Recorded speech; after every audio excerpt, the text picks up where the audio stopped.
Okay guys, welcome back to the channel. Today, it's Genesis Day.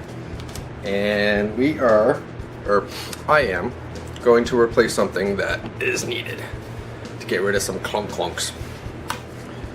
And it's just a stock item. I'm not changing anything for performance yet. Jeez. Like I said, I'm not looking to slam the car to the ground, and I live in a city that potholes are pretty prevalent, and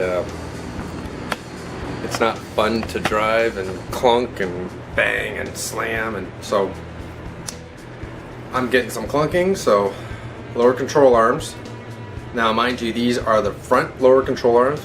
You have some rear control arms also in the front, so there's double, but I was told that these are the culprits, these suckers. So I'm replacing them, and I'm going to show you how to do it. I've already done one side just because to find out what I was in, what tricks, stuff like that. So did it, not that hard, it's really not. First thing you should do is not replace, but take this bad boy down. And most of you that own a Genesis that have done work to it know what this is. This sits underneath. This is like your skid plate for your engine. So this is the front part of your engine right here. So this is like the little skid plate for your front part of the engine. You need to get this out in order to get access to the mounts, and I'll show you that when we get underneath the car.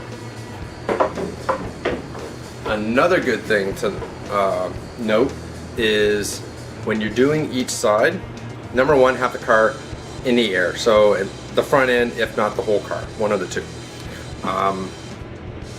That way you can actually turn the wheel, because you're going to have to line up the bolts and to take them out and to get easier access to do everything. So each side is going to be turned the opposite way, and I'll show you. It's no big deal. So let's get underneath. Okay, so here we are underneath the car. Sorry about the lighting. I'm just running off my little LED shop light right now. So it's fairly simple. So you got this bolt right here. Once you take your engine cover thing down, you have this bolt right here that controls your ABS wire. There's your sensor right there.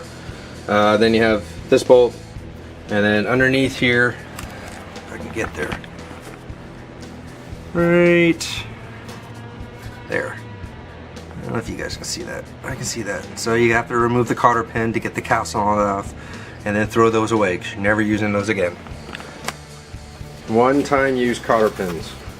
So first thing we're going to do is take that BB off, get that out of the way, and then take the control arm bolt off that. And this is 10 mil. The castle nut is 17, and the bolt and the nut are 19 for those. So I'm just gonna go ahead and do that, so that way I don't bore you, because it's fairly simple. All right, so this bolt is off, and I just use wrench. I don't use air because there's not a lot of room in here to stick an impact in here. So especially on the other side, because there's the intercooler lines and all that fun stuff. So I just wrench it off. It's pretty simple. Just pull this bolt, and I usually just take a nice little hammer on the other side. Once you get the castle nut and the cotter pin off, you just take it and just smack it. She'll pop out. It's going garbage anyway, so who cares?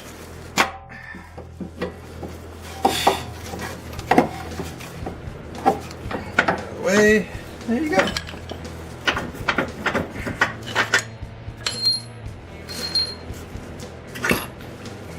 And there's the old one. Pretty simple. Alright. Here's the new control arm. Looks like the old one, just black and shiny now. So we're just going to stick this in and start reassemble. Tip on bolts, suspension bolts especially, I coat my bolts with anti-seize. So that way there's no issues later if I have to replace something. Just a little tip that I do. It makes life so much easier. This it slides in somehow. Find this stupid hole again.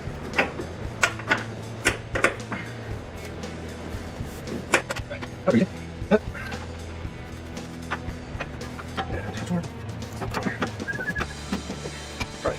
I always try to first. Just so I know that it fits in the first one. Okay, yes. So, that's this for making no bench.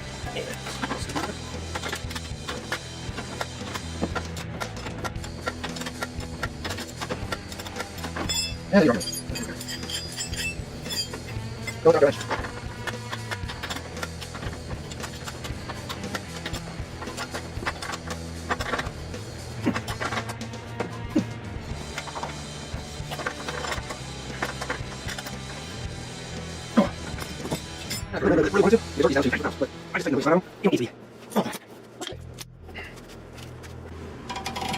And after that, you just tighten up your castle nut for your ball joint. Here's your ball joint, here's your castle nut. You just tighten her up.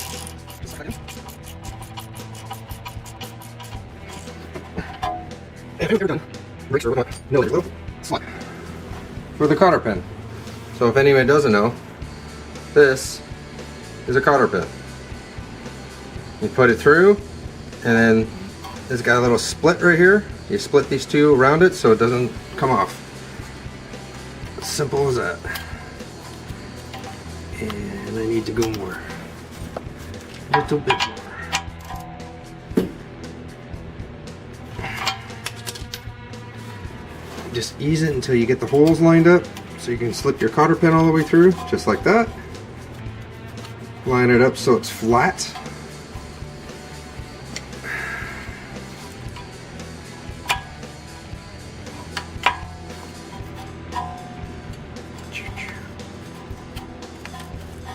I like to line it up so it's flat, just so I can get the cotter pin to do what I want it to do.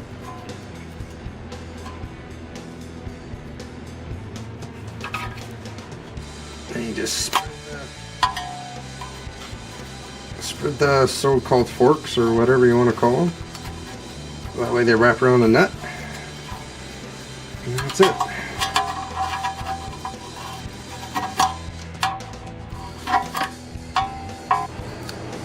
So that's pretty much it.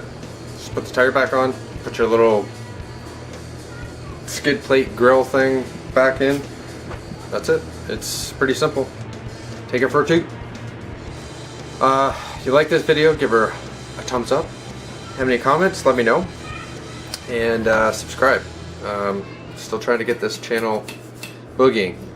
There is a good fun fact is come November, I am going to be vlogging in Costa Rica.